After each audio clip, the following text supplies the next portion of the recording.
Hello everyone, welcome back to our channel. और ये हमारा लर्निंग चैनल है जो ग्रेजुएशन लेवल से रिलेटेड जो सब्जेक्ट्स हैं उनके बारे में इसमें वीडियोस बनाई गई हैं। इस वीडियो में हम डिस्कस करेंगे बिजनेस मैनेजमेंट का टॉपिक्स हैं जो बेसिक कंसेप्ट्स होते हैं मैनेजमेंट के। पहले 2 वीडियो में बना चुका हूँ जिसमें हमने हिंदी मीडियम के एमसीक्यूज दिए गए थे। इसमें इंग्लिश मीडियम में एमसीक्यूज लिखे गए हैं जिनको हम डिस्कस करेंगे। This is the part 3 of the basic concepts of business management. इसमें 70 एमसीक्यूज हम डिस्कस करेंगे जो आपके एग्जाम्स में बहुत काम आ सकते हैं। सो स्टार्ट करते हैं। Basic concepts of management. पहला क्वेश्चन है, मैनेजमेंट इज एन आर्ट और साइंस, और यह दोनों आर्ट एंड साइंस बोथ या नन ऑफ द अबव। तो ये माना जाता है कि मैनेजमेंट आर्ट भी होती है और साइंस भी होती है, दोनों होती हैं। क्योंकि साइंस इसलिए कही जाती है क्योंकि इसमें बहुत सारे कंसेप्ट्स हैं, प्रिंसिपल्स हैं, थ्योरीज हैं जो साइंस की तरह हैं। क्योंकि मैनेजमेंट भी थ्योरेटिकल है, थ्योरेटिकल कंसेप्ट्स उसके होते हैं, प्रिंसिपल्स होते हैं, तो उनके द्वारा ही हम मैनेजमेंट करते हैं। आर्ट भी मानी जाती है क्योंकि मैनेज करना भी एक इट इज एन आर्ट, क्योंकि हर कोई मैनेज नहीं कर सकता। आपकी कैपेबिलिटी के ऊपर है, आप किस तरह से चीज़ों को मैनेज करते हैं अपने ऑर्गेनाइजेशन में, आपका जो वर्क है उसको किस तरह से मैनेज कर रहे हैं। तो ये भी एक आर्ट है, आपकी कैपेसिटी है, कैपेबिलिटी है एक, और कहें हम आपकी एबिलिटी है कि मैनेजमेंट किस तरह से आपको करना है किसी भी ऑर्गेनाइजेशन में। तो इसलिए मैनेजमेंट आर्ट भी है और साइंस भी है। तो इसका आंसर हो गया C. Question number 2, management is needed at all levels. देखिए आप यहाँ पे 3 तरह के लेवल होते हैं हमारे। टॉप लेवल होता है, मिडिल लेवल होता है और लोअर लेवल होता है। तो किसी भी ऑर्गेनाइजेशन में काम तीनों ही लेवल्स पर होता है। टॉप लेवल में आ जाते हैं आपके मैनेजिंग डायरेक्टर्स हैं, चेयरमैन हैं, यानी कि बोर्ड ऑफ डायरेक्टर्स जो होते हैं वो टॉप लेवल पर आते हैं। मिडिल लेवल पर आपके एम्प्लॉयज आते हैं, जैसे आपके production manager, finance manager, sales manager, purchase manager, information technology manager. इस तरह के मैनेजर्स मैनेजमेंट मिडिल लेवल के होते हैं। और लोअर लेवल पे काम करने वाले होते हैं आपके लेबर क्लास हो गई या सुपरवाइजर्स हो गए। तो ये सब तो मैनेजमेंट जो है वो हर एक लेवल पर चाहिए। ऐसा नहीं है कि केवल टॉप लेवल पे चाहिए या मिडिल पे चाहिए या लोअर पे चाहिए, नहीं। मैनेजमेंट जो है वो सभी लेवल्स पर बराबर ही जरूरत रहेगी मैनेजमेंट की, क्योंकि मैनेजमेंट आपको हर लेवल पर करना है, एक या 2 लेवल से काम नहीं चलेगा। तो इसका आंसर हो गया D, management is needed at all levels. Question number 3 देखें आप, मैनेजमेंट इज अ क्या माना जाता है? कंटिन्यूअस प्रोसेस, यानी कि लगातार प्रोसेस चलता रहता है, या इंटरमिटेंट प्रोसेस है कि बीच बीच में रुक रुक कर हम मैनेज करते हैं, फिर मैनेजमेंट की जरूरत नहीं पड़ रही है, ऐसा भी नहीं है। इनिशियल प्रोसेस का मतलब, इनिशियल मतलब शुरुआत में, कि शुरू में जब कोई संस्था आपकी शुरू होती है, ऑर्गेनाइजेशन शुरू होती है, तभी चाहिए। तो इसमें सही आंसर है आपका कंटिन्यूअस प्रोसेस, क्योंकि मैनेज आपको प्रबंध करना है, वो हर एक लेवल पर और हर समय करना है। ऐसा नहीं है कि कभी कभी आप मैनेज करेंगे। मैनेजमेंट आपका हर वक्त रहता है। कोई भी आप काम कर रहे हो, आपको मैनेज करना ही पड़ेगा वो काम, वरना वो काम बिगड़ जाएगा। तो ये कंटिन्यूअस प्रोसेस है, लगातार आपको मैनेज, निरंतर आपको प्रबंध करना है। Next question, management helps in achieving. क्या हम उस मैनेजमेंट से हासिल होता है हमें? हमारे इंडिविजुअल गोल्स, व्यक्तिगत जो हमारे टारगेट्स हैं या गोल्स हैं वो हमें पूरे करने हैं। जो हमारी संस्था है, जो ऑर्गेनाइजेशन है, उसके अपने उद्देश्य हैं, उसके अपने गोल्स हैं। तो इंडिविजुअल गोल्स हैं या ऑर्गेनाइजेशन गोल्स हैं, दोनों ही मैनेजमेंट की हेल्प से हम प्राप्त कर सकते हैं। तो इसलिए इसका आंसर हो गया सी, बोथ ऑफ द अबव, यानी उपरोक्त दोनों, इंडिविजुअल भी और ऑर्गेनाइजेशनल भी। नेक्स्ट क्वेश्चन, प्रोडक्शन मैनेजमेंट, ये मिडिल लेवल का काम होता है। जैसे प्रोडक्शन मैनेजमेंट फंक्शन जो होता है वो किससे रिलेटेड नहीं है? यहाँ पे ये पूछा है कि it is not concern with the production of, तो किससे रिलेटेड नहीं है? देखिए पहला पॉइंट है प्रोडक्शन, यानी उत्पादन आपको करना है, तो गुड्स ऑफ राइट क्वालिटी, सही क्वालिटी की, अच्छी क्वालिटी की आपको सामान बनाना है। दूसरा है सही क्वांटिटी का सामान बनाना है। और तीसरा सस्ती दरों पर, सस्ते रेट पर आपको सामान बनाना है। तो तीनों ही उद्देश्य हैं किसके, ये तीनों उद्देश्य हैं, तीनों कार्य हैं प्रोडक्शन, उत्पादन के जो प्रबंध करा जाता है उसके। लेकिन marketing of goods, marketing of goods means सामान आपको बेचना है, उसकी मार्केटिंग आपको करनी है, तो वो प्रोडक्शन का काम नहीं है, वो सेल्स का काम हो गया। सेल्स एंड मार्केटिंग डिपार्टमेंट अलग होता है, तो ये उसका काम हो गया, तो ये प्रोडक्शन मैनेजमेंट के अंदर नहीं आता है। तो डी आंसर हो गया मार्केटिंग ऑफ गुड्स, की प्रोडक्शन मैनेजमेंट में ये नहीं आता, उसका कार्य नहीं है। नेक्स्ट क्वेश्चन देखिए, मैच द फॉलोइंग। यहाँ पे कुछ ये मैनेजमेंट थ्योरिस्ट्स हैं, जो प्रबंध से रिलेटेड जो विद्वान लोग हैं, जिन्होंने इन पर बड़ी बड़ी रिसर्च करी है मैनेजमेंट के ऊपर, ये कुछ नाम दिए गए हैं। उन्होंने क्या क्या टॉपिक्स है, उनकी स्पेशलाइजेशन है, वो किस किस में एक्सपर्ट हैं, वो हम यहाँ पर देखेंगे। जैसे जॉर्ज एल्टन माओ, ये जो थे, ये ह्यूमन रिलेशंस, जो हमारा मानव का जो संबंध है, मनुष्य का संबंध है, ह्यूमन रिलेशंस अप्रोच, इन्होंने उस पर रिसर्च करी है। मैक्स वेबर जो थे, वो ब्यूरोक्रेटिक मैनेजमेंट, नौकरशाही से रिलेटेड रहे, ये ब्यूरोक्रेटिक मैनेजमेंट पे रिसर्च करी। हेनरी फ्योल का वर्क है एडमिनिस्ट्रेटिव, प्रशासनिक कार्य, इन्होंने किससे रिलेटेड इनका कार्य है। F.W. Taylor, Frederick Winslow Taylor, ये साइंटिफिक मैनेजमेंट इनका टॉपिक रहा है। हर्बर्ट साइमन, डिसीजन मेकिंग और बाउंडेड रेशनलिटी से रिलेटेड है, जो निर्णय लिए जाते हैं, और जो भी निर्णय लिए जाते हैं वो रेशनल बेसिस पर लिए जाते हैं विद प्रॉपर रीजनिंग। और ऐसा नहीं है कि कोई भी आप निर्णय ले लें, सही तरीके से उसका कोई कारण होना चाहिए, उसका रीजन होना चाहिए। A.H. मैस्लो, ये ह्यूमनिस्टिक रियलिटीज हैं, ये मोटिवेशन, अभिप्रेरित की थ्योरीज इन्होंने दी हैं। तो इस तरह से आपके ये मल्टीपल चॉइस क्वेश्चंस में भी आ जाते हैं, लेकिन मैंने यहाँ पे आपको मैच द फॉलोइंग सामने दिखा दिया है कि ये आदमी इससे रिलेटेड है। तो अगर इसका ऑब्जेक्टिव भी MCQ क्वेश्चन भी आता है तो आपको याद होगा, तो आप MCQ क्वेश्चन उसका कर सकते हैं।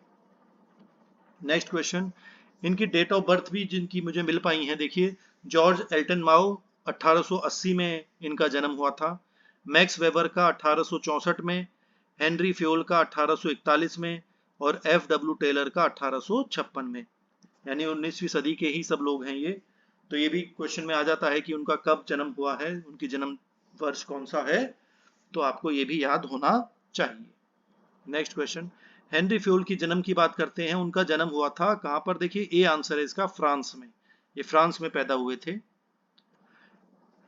यूनिवर्सलिटी कंसेप्ट जो है, यानी ऑफ मैनेजमेंट, यूनिवर्सल मींस हर जगह मैनेजमेंट आपको हर जगह करना है, कोई भी क्षेत्र हो, आपका पढ़ाई का क्षेत्र हो, घर का काम हो, कृषि का कार्य हो, सर्विस सेक्टर हो, मैन्युफैक्चरिंग सेक्टर हो, कोई भी सेक्टर हो, मैनेजमेंट हर जगह जरूरत पड़ती है मैनेजमेंट करने की, प्रबंध आपको हर फील्ड में करना, हर क्षेत्र में करना है।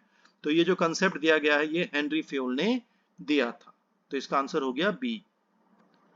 F.W. टेलर जो थे, उनका जन्म हुआ था अमेरिका में, ये अमेरिकन थे F.W.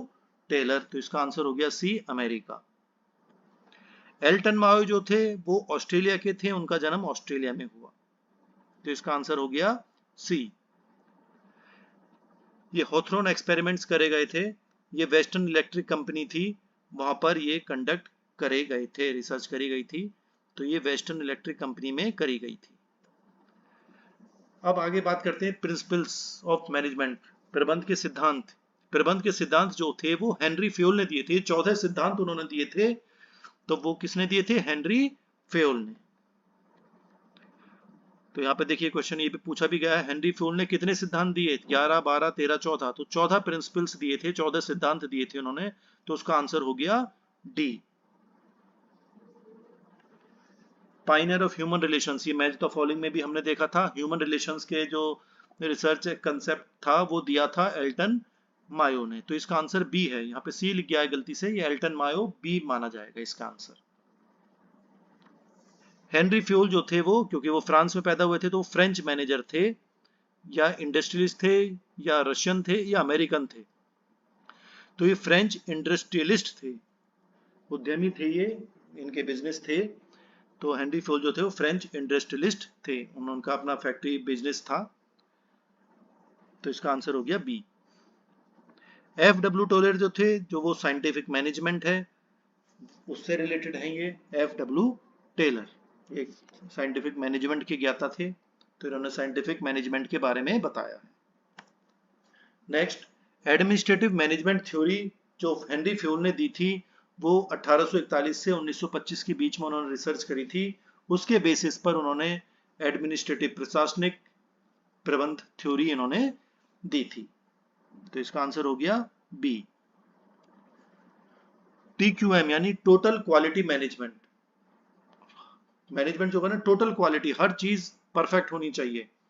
तो ये किससे संबंधित है? ये प्रोडक्ट से संबंधित है। टोटल क्वालिटी मैनेजमेंट, क्वालिटी किसकी अच्छी होनी चाहिए? यहाँ पर जो हम सामान बना रहे हैं, जो उत्पादन कर रहे हैं, जो उत्पाद बनकर आ रहा है, वो अच्छी क्वालिटी का होना चाहिए। तो TQM जो हम शब्द यूज करते हैं वो प्रोडक्ट क्वालिटी से रिलेटेड होता है। TQM मतलब टोटल क्वालिटी मैनेजमेंट। तो ये प्रोडक्ट जो उत्पाद है उससे संबंधित होता है कि वो अच्छी क्वालिटी का होना चाहिए। क्वेश्चन नंबर 20, यहाँ पर ही देखिए कहा गया है विच of the following is not a technique of scientific management. जो साइंटिफिक मैनेजमेंट जो FW टेलर ने दिया था उसमें ये सब मोशन स्टडी था, टाइम स्टडी था, स्टैंडर्डाइजेशन था, लेकिन उसमें शेड्यूलिंग का कंसेप्ट नहीं था साइंटिफिक मैनेजमेंट में। तो ये पूछा है कि इसमें साइंटिफिक मैनेजमेंट से रिलेटेड नहीं है कोई टेक्निक, तो वो शेड्यूलिंग है। शेड्यूल का मतलब एक प्रॉपर सीक्वेंस बना देते हैं कि कोई काम किस किस तरीके से करना है, कौन सा कब करना है, फिर टाइम टेबल की तरह। तो ये शेड्यूलिंग हो गया जो साइंटिफिक मैनेजमेंट का हिस्सा या उसकी टेक्निक नहीं है। तो आंसर हो गया C. Which of the following functions is known as essence of management. जो प्रबंध का सार है, प्रबंध का सार कहा जाता है कोऑर्डिनेटिंग को। कोऑर्डिनेशन जो होता है, समन्वय, वो बहुत ही जरूरी होता है। समन्वय नहीं होगा, कोऑर्डिनेशन नहीं होगा आपकी टीम में, तो कोई कुछ कर रहा होगा, कोई कुछ कर रहा होगा और सब काम आपका बेकार हो जाएगा। तो एक दूसरे से जुड़े रहना है, उन आपस में समन्वय स्थापित होना जरूरी है, कोऑर्डिनेशन होना बहुत जरूरी है। तो ये एसेंस ऑफ मैनेजमेंट यानी कि प्रबंध का सार कहा जाता है कोऑर्डिनेशन को। कोऑर्डिनेटिंग इसका आंसर हो गया। क्वेश्चन नंबर 22, अब ये समझने की बात है, each subordinate should have only one superior whose command he has to obey. यानी कि एक जो मजदूर है या कोई एम्प्लॉय है, उसको जो कमांड, जो ऑर्डर देगा वो केवल एक बॉस को देना चाहिए। ये नहीं है कि उसके 10 मालिक हो जाएं, नहीं, वो एक आदमी के अंडर काम करेगा जो उसको डायरेक्शन देगा, ऑर्डर देगा कि आपको क्या क्या काम करने हैं, पूरे निर्देशन उसको कराएगा, निर्देश देगा। तो ये कौन सा कंसेप्ट माना जाए कि एक आदमी को एक आदमी ही निर्देश करे, उसके ऑर्डर को वो फॉलो करे, उसके आज्ञा को माने। तो ये कंसेप्ट होता है यूनिटी ऑफ कमांड प्रिंसिपल।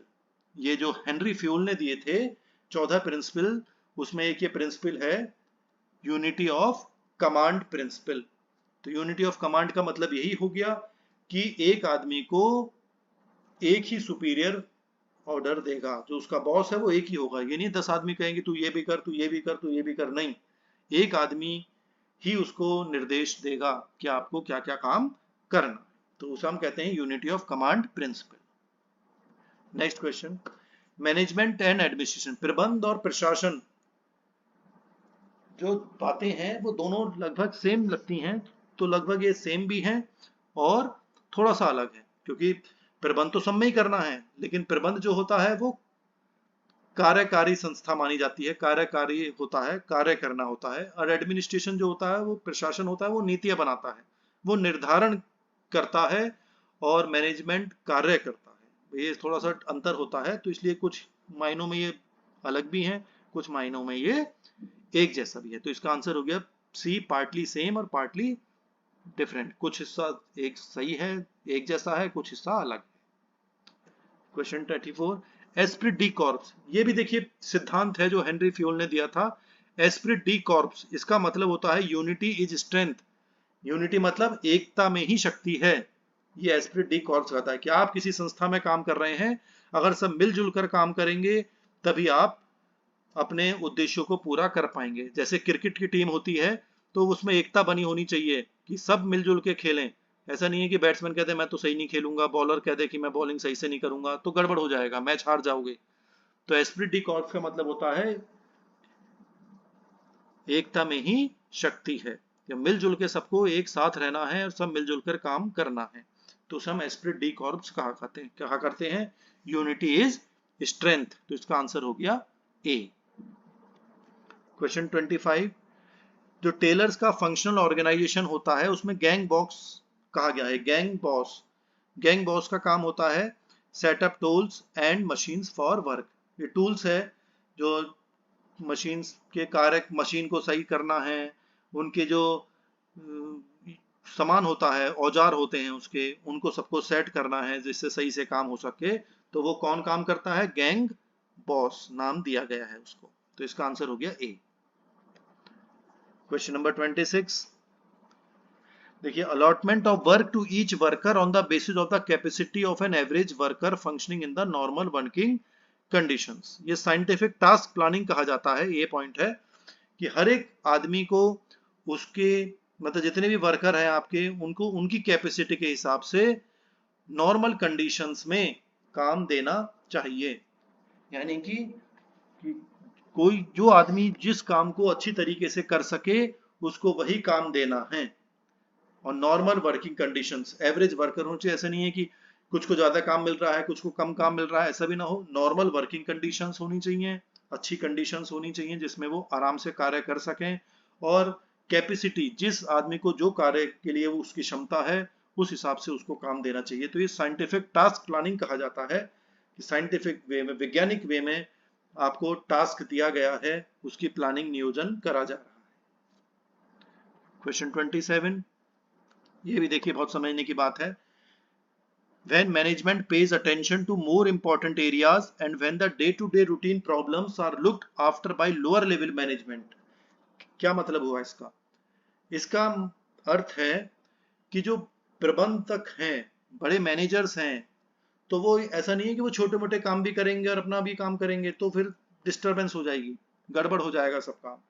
तो जो बड़े लेवल का मैनेजर है उसको अपने तरीके का काम करना है, जो इंपॉर्टेंट मैटर्स हैं उनको ही डिस्कस करना है, उसको ही उसको देखना है, और जो छोटे मोटे काम हैं वो नीचे वाले लोगों को दे देने चाहिए। ये इसका मतलब है। जो डे टू डे काम है, जो रोजमर्रा की चीजें हैं, वो लोअर लेवल वाले लोग, सुपरवाइजर होते हैं या छोटे मैनेजर्स होते हैं, असिस्टेंट होते हैं, वो देख सकते हैं। लेकिन आप बड़े मैनेजर हैं तो आप छोटी छोटी चीजों को देखने लग गए तो फिर आप बड़ी बड़ी चीजें कैसे करेंगे, अपनी संस्था को कैसे आगे बढ़ा पाएंगे। तो इसलिए कहा गया है कि जो मैनेजमेंट है, जो बड़े मैनेजर्स हैं, डायरेक्टर्स हैं, चेयरमैन हैं, या आपके एग्जीक्यूटिव डायरेक्टर्स होते हैं, असिस्टेंट डायरेक्टर्स होते हैं, बोर्ड ऑफ डायरेक्टर्स जिसे हम कहते हैं, मैनेजिंग डायरेक्टर्स होते हैं, तो इनको सबको इंपॉर्टेंट चीजें देखनी है, उन्हें पॉलिसीज बनानी है, नई नई प्लानिंग करनी है, नई नई चीजों को सोचना है कि हम कैसे नवाचार ला सकते हैं, इनोवेशन कर सकते हैं। तो ये सब चीजें कौन करेगा? मैनेजमेंट करेगा। लेकिन जो रोजमर्रा की चीजें हैं वो छोटे लोगों को, नीचे वाले लोगों को दी जा सकती हैं। तो इस कंसेप्ट को कहते हैं मैनेजमेंट बाय एक्सेप्शन। इसको हम क्या कहेंगे? बी आंसर हो गया, management by exception. Next question, if a general manager asks the sales manager to recruit a salesman on his behalf. जो जनरल मैनेजर है वो सेल्स मैनेजर से कह रहा है कि भाई आप सेल्समैन रख लीजिए।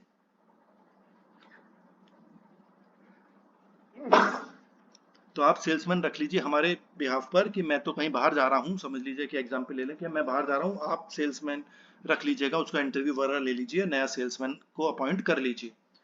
तो यानी कि जनरल मैनेजर ने अपनी अथॉरिटी सेल्स मैनेजर को दे दी। जो काम जनरल मैनेजर का था उसने वो अपना काम किसे दे दिया? सेल्स मैनेजर को। तो इसको हम कहते हैं डेलीगेशन ऑफ अथॉरिटी, यानी अपनी अथॉरिटी उसने दूसरे आदमी को दे दी, तो डेलीगेशन ऑफ अथॉरिटी कहा करते हैं। Next question, a study relating to the fixing of working hours with rest periods to recoup energy while performing in a job. देखिए, ये हम पूरी स्टडी करते हैं, जब कार्य करते हैं तो पूरा एनालिसिस करी जाती है कि हम कितने घंटे एम्प्लॉइज को, लेबर को कितने घंटे काम करना है और उसके बीच में उन्हें कितना आराम दिया जाएगा जिससे कि वो अपनी ऊर्जा दोबारा से गेन कर सकें, दोबारा से वो ऊर्जावान हो जाएं। तो उन्हें बीच में रेस्ट भी देना पड़ता है, आराम भी देना पड़ता है। तो इन सब को कौन देखते हैं? जिनको सबको देखते हैं तो उसको हम कहते हैं फैटिग स्टडी। उसको फैटिग स्टडी कहा जाता है। बी आंसर इसका हो गया। Next question 30, a system of cooperative activities of 2 or more person is called organisation. जो संगठन है उसमें वहां पे क्या हो रहा है, हमने सबका संगठन बना रखा है, सब जिसमें सब मिलजुल कर व्यक्ति काम कर रहे हैं, जो मैनेजर्स हैं, सुपरवाइजर्स हैं, सब मिलजुल कर काम कर रहे हैं, तो उसको उसको हम क्या कहते हैं, वो संगठन होता है हमारा, ऑर्गेनाइजेशन कहा जाता है। क्वेश्चन नंबर 31, ये भी मतलब वही है, an identified group of people contributing their efforts towards the attainment of goals, कि जो संस्था के उद्देश्य हैं उनको पूरा करने के लिए हमारे व्यक्तियों का समूह है, वो सब अपनी मेहनत कर रहे हैं, अपने एफर्ट्स लगा रहे हैं, मेहनत कर रहे हैं, तो वो कहाँ लगा रहे हैं, क्या है वो चीज, तो उसे ही हम ऑर्गेनाइजेशन, संगठन कहा करते हैं। ये दोनों क्वेश्चन एक जैसे हैं, लेकिन क्वेश्चन किसी भी तरीके से आ सकता है। Question 32, steps to be taking for selecting sales person is an example of, क्या एग्जाम्पल है कि हमने स्टेप लेना है कि सेल्समैन को रखना है, सेल्स पर्सन को रखना है अपने बिजनेस में, तो जो स्टेप्स हैं कि भाई किस किस तरह से उसका इंटरव्यू लिया जाएगा, रिटन एग्जाम भी लिया जाएगा, उससे कुछ डेमो भी दिया जाएगा, क्या क्या उसके डॉक्यूमेंट्स चेक करे जाएंगे, तो ये सब प्रोसीजर होता है। इसे क्या कहते हैं, स्टेप्स का मतलब क्या होता है, प्रोसीजर, कि क्या प्रोसीजर फॉलो करा जाएगा रिक्रूटमेंट के लिए, उसको रखने के लिए, तो सम आंसर हो गया इसका procedures. Next question 33, the piece rate system is contributed by F W. Taylor. ये एफ.डब्ल्यू. टेलर ने दिया था कि पेस रेट सिस्टम होना चाहिए। जब हम मजदूरी देते हैं तो दो तरीके के सिस्टम होता है हमारा, ये समझा दूं मैं आपको, कि अगर किसी मजदूर को पैसे देने हैं काम करने के, तो एक तो होता है पूरे दिन का टाइम वेज सिस्टम होता है, वो टाइम के हिसाब से कि वो 8 घंटे काम करेगा, 100 रुपए रोज कमा रहा है तो 100 रुपए मजदूरी दे दी उसे, एक दिन काम करा 100 रुपए दे दिए, अगले दिन काम करा 100 रुपए दे दिए। हम उसमें ये नहीं देख रहे कि उसने कितना काम करा, अच्छा काम करा, बुरा काम करा, वो नहीं देख रहे, या उसने कितनी उत्पादन करा, तो वो नहीं देख रहे, वो होता है टाइम रेट सिस्टम, टाइम के हिसाब से, यानी कि एक दिन के 100 रुपए तो 100 रुपए दे दिए। लेकिन दूसरा सिस्टम होता है पीस रेट सिस्टम। पीस का मतलब कि हम उसको देखेंगे कि वो कितना कार्य कर रहा है, अगर उसे 50 पीस बनाने हैं दिन में तो उसके हिसाब से पैसे मिलेंगे। मान लो 2 रुपए पीस उसे देना है, तो 50 पीस बनाए तो 50 गुणा 2 100 रुपए हो गए, उसने 100 पीस बनाए तो 2 रुपए के हिसाब से 200 हो गए, तो उसे हम पीस रेट सिस्टम कहते हैं कि जितना सामान वो बनाएगा, जितना वो उत्पादन करेगा, उसके हिसाब से उसे पैसे, मजदूरी उसे मिल जाएगी। तो ये जो पीस रेट सिस्टम था ये एफ.डब्ल्यू. टेलर ने बताया था। Next, the practice of management, ये किताब है, पुस्तक है, ये लिखी गई है पीटर एफ. ड्रकर ने। तो पीटर एफ. ड्रकर ने ये पुस्तक लिखी थी, प्रैक्टिस ऑफ मैनेजमेंट। एक बुक है देखिए, जनरल एंड इंडस्ट्रियल मैनेजमेंट, ये पुस्तक जो है ये लिखी गई थी हेनरी फेयोल ने लिखी थी। तो इसका आंसर हो गया ए, हेनरी फेयोल। ये भी आपको याद रखना पड़ेगा। अब देखिए बात करते हैं वर्ड अर्थ। ये जो अर्थ हम कहा जाते हैं, अर्थशास्त्र होता है, ये अर्थ, अर्थ जो है वो उसे हम वेल्थ को मानते हैं, जो हमारी वेल्थ है, जो हमारा क्या कह सकते हैं आप इसको, धन उसमें आ गया, जमीन जायदाद आ गई, सब चीजें आ गई कि हमारी कितनी प्रॉपर्टी है, कितना संपत्ति है हमारी, तो उसमें पैसा भी आ गया, जमीन जायदाद भी आ गई, सब चीजें आ गई, तो जो अर्थ है उसको हम वेल्थ कहा करते हैं। ये वेदाओं में लिखा है, वेद जो हमारे हैं, तो वेदास में वेल्थ को क्या कहा गया है, पोटेंशियल वेल्थ और प्रिविलेंट वेल्थ। प्रिविलेंट मीन्स जो इस समय हमारी चल रही है वेल्थ, संपत्ति, और पोटेंशियल जो आगे मिलने वाली होती है, वो सब वेल्थ ही कहलाई जाती है। तो both of the above answer हो गया उपरोक्त दोनों। जो रिवर गंगा है, यमुना नदी है हमारी, गंगा नदी है, ये सबसे पहले ऋग्वेद में, जो ऋग्वेद है हमारे 4 वेद माने जाते हैं, ये ऋग्वेद, अथर्ववेद, सामवेद, यजुर्वेद, ये 4 वेद हैं। तो उसमें जो ऋग्वेद है उसमें गंगा और यमुना का जिक्र किया गया था पहली बार। जो वेदास हमारे होते हैं वो हमें एक राह दिखाते हैं, पाथ, एक रास्ता या राह दिखाते हैं कि हमें अपने जो उद्यमी लोग हैं कि बिजनेस को किस तरह से हमें करना है, सही तरीके से बिजनेस किस तरह से हमें करना है, कोई गलत कार्य हमें नहीं करना है। तो वो वेद जो है हमारे, वो सही रास्ता हमें दिखाते हैं। तो पाथ आंसर हो गया इसका बी। जो 4 वर्ण माने जाते हैं, होता है ना, वैश्य, शूद्र, क्षत्रिय, इस तरह के जो वर्ण बनाए गए थे, वो किस काम के लिए थे, डिवीजन ऑफ वर्क, सबको कार्य अलग अलग दिया जा सके, क्षत्रिय जैसे राजा राज्य करते थे, वैश्य होते थे वो बिजनेस करते थे। तो ये डिवीजन ऑफ वर्क, वर्क को बांट लेते थे। स्पेशलाइजेशन सब अपने अपने में विशिष्ट होते थे कि अपने अपना कार्य में वो एक्सपर्ट होते थे। गुण और कर्म, कर्म उनका क्या प्रोफेशन है, गुण उनकी क्या क्वालिटी है, तो ये सब चीजें वर्ड में मानी जाती हैं। तो ऑल ऑफ दी अबव, उपरोक्त सभी इसका आंसर हो गया डी आंसर। 41 क्वेश्चन, वेदास के अनुसार social responsibilities of the business organisation involve, हमें सामाजिक जिम्मेदारियां, सामाजिक दायित्व भी निभाने पड़ते हैं बिजनेस को। तो अपने वर्कर्स, पहला पॉइंट है protection of interest of workers, हमारे मजदूरों के हित का ध्यान रखना है। एब्सेंस ऑफ प्रॉफिटियरिंग, बहुत ज्यादा प्रॉफिट नहीं कमाना, एक नॉर्मल प्रॉफिट आप कमाइए लेकिन बहुत अंधाधुंध लाभ ना कमाएं। प्रोटेक्शन ऑफ पुअर, गरीबों का भी ध्यान रखना है, उनकी रक्षा करनी है। तो ये वेदों में सबके लिए कहा गया है, तो इसलिए उपरोक्त सभी इसका आंसर हो गया all of the above. Question number 42, work is worship, कर्म ही पूजा है, जो इबादत है, कर्म जो हम कर रहे हैं वही इबादत है हमारी। तो ये कहा गया था, ये कहा जाता है, ये सबसे ज्यादा भारत में ही ये फॉलो करा जाता है कि वर्क इज वर्शिप, जो कार्य कर्म हम कर रहे हैं वही पूजा है, वही हमारी इबादत है। तो वो इंडिया में ही हम ये फॉलो करते हैं। वैदिक मैनेजमेंट कंसेप्ट्स जो हैं वो, यानी कि जो वेदों से ने जो हमें अच्छी जानकारी दी गई हैं, वो हमारे ऑर्गेनाइजेशन, हमारे संगठन में काम आते हैं, उनसे रिलेटेड है। जो प्रेजेंट वर्ड है, इस समय जो हम जिस दुनिया में हम रह रहे हैं वहां पर भी इनकी बहुत ही महत्वता है। तो इसलिए उपरोक्त दोनों, इसका आंसर हो गया both of the above. Next question, कौन सा सही है इनमें? तीन ऑप्शन है ऊपर, चौथा उपरोक्त सभी है, तो इसमें कौन सा ऑप्शन सही है? Vedas encourage free and free trade with other countries, जो वेदों में लिखा गया है कि आप सभी देशों से, सभी राज्यों से आप फ्री में और अच्छे तरीके से अपना बिजनेस करें, व्यापार करें। दूसरा है Vedas call for value centric business practices, कुछ मॉरल वैल्यूज, नैतिकता होनी चाहिए, गलत काम ना करें आप, तो वैल्यू होनी चाहिए, उसका नैतिक होनी चाहिए, मॉरल वैल्यूज होने चाहिए आपके। तो ये वेदों में कहा गया है, वेदों में। तीसरा, Vedas advocate a clear cut and transparent link in terms of planning, planning करनी है, संचार माध्यम होना चाहिए, कम्युनिकेशन होना चाहिए, ये सब आपस में लिंक होने चाहिए, ये वेदों ने कहा है। तो ये तीनों ही बातें सही हैं, तो इसलिए इसका आंसर हो गया उपरोक्त सभी, all of the above. Next, Vedas में कुछ और बातें भी लिखी गई हैं, बताई गई हैं, वो किसको ज्यादा महत्व देते हैं?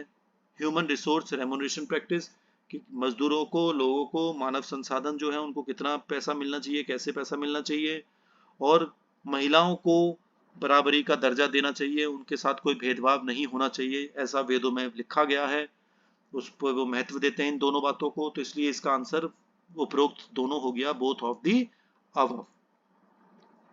कुछ परिभाषाएं भी हम देख लेते हैं, जो विद्वान लोग थे, ये F.W. टेलर, फेओल, पीटर ड्रकर, इन्होंने सबने अपनी अपनी डेफिनेशंस दी हैं मैनेजमेंट की, तो उनको भी देख लेते हैं। देखिए, management is what a manager does, जो मैनेजर करता है वही, जो प्रबंधक करता है वही प्रबंध है, ये कहा था लुइस एलन ने। ये आपको याद रखना पड़ेगा कि कौन सी डेफिनेशन किसने दी है, कौन सी परिभाषा किसने दी है, ये आपको याद होना चाहिए।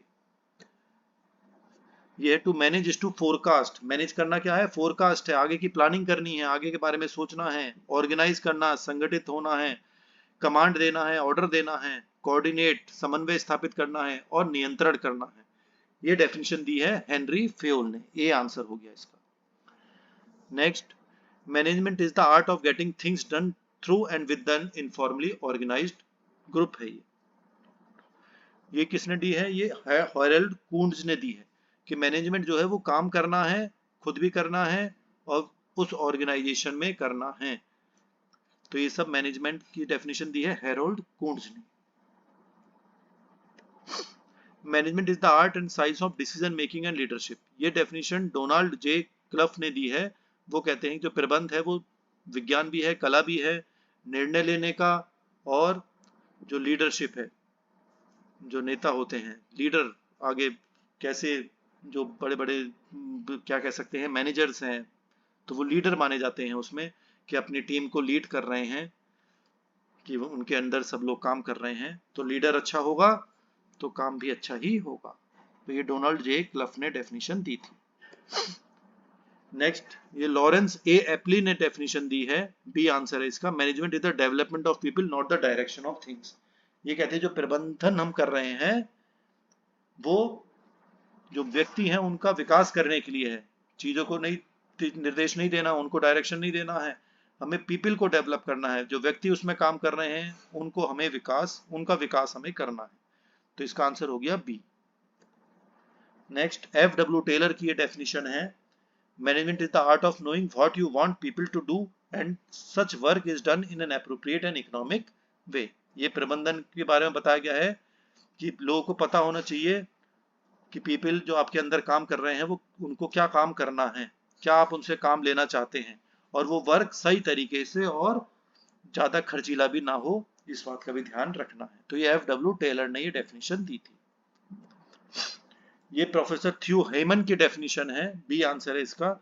Management is the function of getting things done through people, यानी कि प्रबंध क्या है कि सब कार्य हमें करने हैं अपने व्यक्तियों के साथ मिलकर, एंड डायरेक्टिंग द एफर्ट्स, और उनको निर्देश भी करते रहना है कि वो जो हमारा उद्देश्य है उसको हम पूरा कर सकें, कि इंडिविजुअल्स जो व्यक्ति हैं वो सब एफर्ट्स लगाएं, अपना मेहनत करें, तो उनको हमें निर्देशन भी उनको देना है।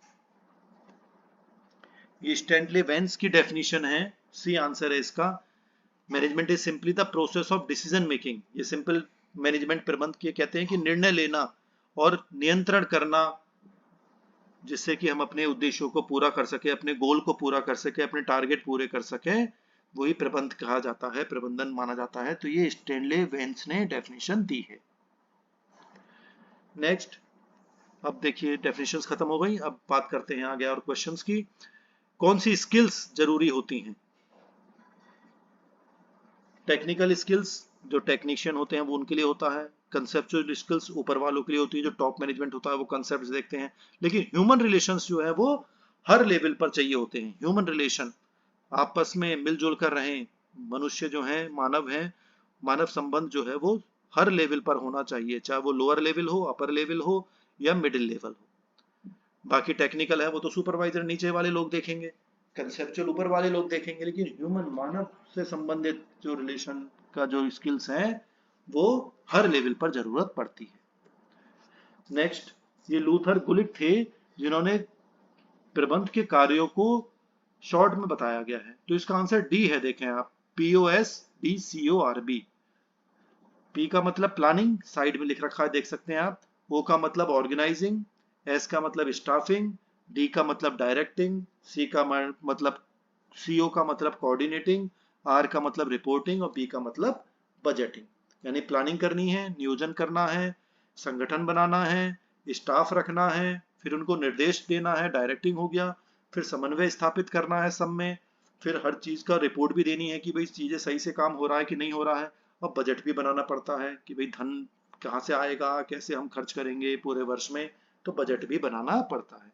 तो इसका आंसर इसी सीक्वेंस में लुथिर गुलिक ने ये कार्य बताए थे प्रबंधन के।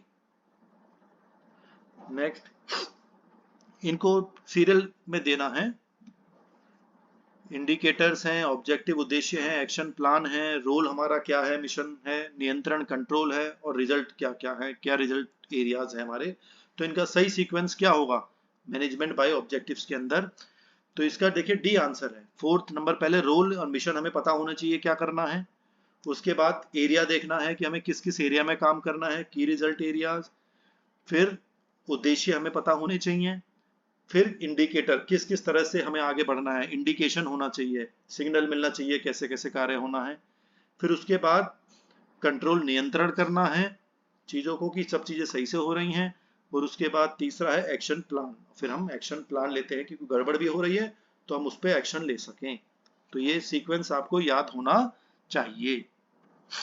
Next, the first man who advocated the view that management should and can be taught. ये हेनरी फ्यूल थे जिन्होंने कहा कि जो प्रबंधन है वो लोगों को सिखाया जा सकता है। तो ये जो हम बिजनेस मैनेजमेंट का सब्जेक्ट पढ़ रहे हैं इससे आप चीजें समझ सकते हैं कि किस तरह से मैनेज हमें करना है, तो इसलिए मैनेजमेंट को सिखाया भी जा सकता है, पढ़ाया जा सकता है। तो ये हेनरी फ्यूल ने कहा था।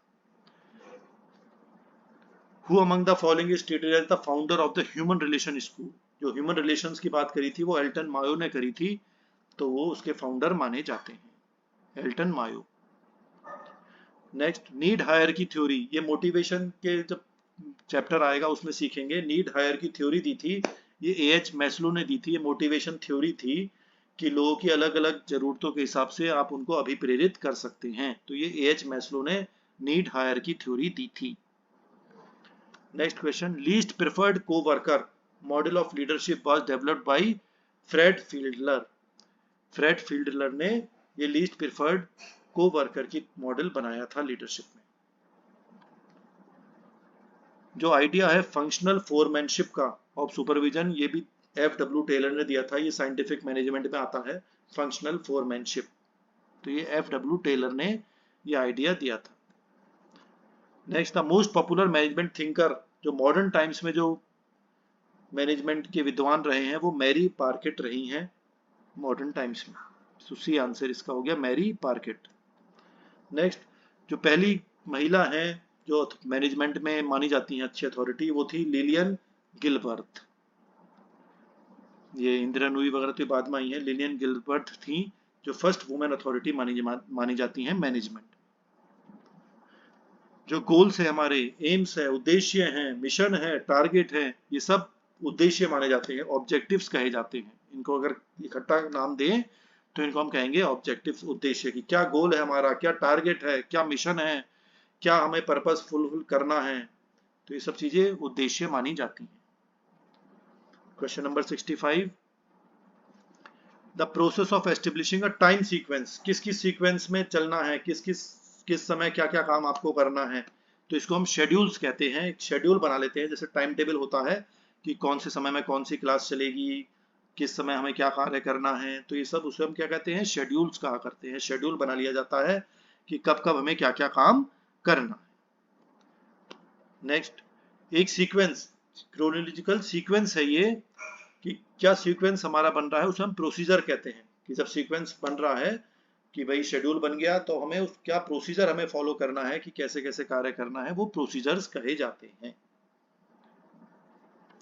Next, the process where manager shares his work and authority with his subordinates, कि जो मैनेजर की अथॉरिटी होती है वो अपने दूसरे आदमी को, अपने अंडर वाले लोगों को अपना थोड़ी सी अपनी शक्ति दूसरे को प्रदान कर देता है, अपने जो अंदर काम कर रहे हैं, तो उसे हम कहते हैं डेलीगेशन। और जब अथॉरिटी वो दूसरे को दे देता है तो उसे पूरा नाम हो जाता है डेलीगेशन ऑफ अथॉरिटी। तो इसका आंसर हो गया सी, डेलीगेशन। कि जैसे मैनेजर साहब हैं वो बिजी हैं, तो अपने से नीचे वाले को कह दे कि भाई ये काम तुम देख लो मेरे नाम पर, मेरी तो अपनी शक्ति उन्होंने उसको दे दी, तो उसे हम डेलीगेशन कहते हैं, कि अपनी शक्ति दूसरे को ट्रांसफर कर दी। तो अपनी अथॉरिटी जो थी उसकी, जो उसका पावर थी, वो उसने अपने से नीचे वाले को दे दी, अपने असिस्टेंट को दे दी, तो उसे हम डेलीगेशन कहा करते हैं। नेक्स्ट क्वेश्चन, जो साइंटिफिक मैनेजमेंट था वो एफ.डब्ल्यू. टेलर ने जो दिया है, इसका समय रहा है 1880 से 1930 तक। ये भी पॉइंट आपको याद रखना पड़ेगा। नेक्स्ट क्वेश्चन, हॉथरॉन एक्सपेरिमेंट्स हुए थे, ये 1924 से 1932 के बीच में हुए थे।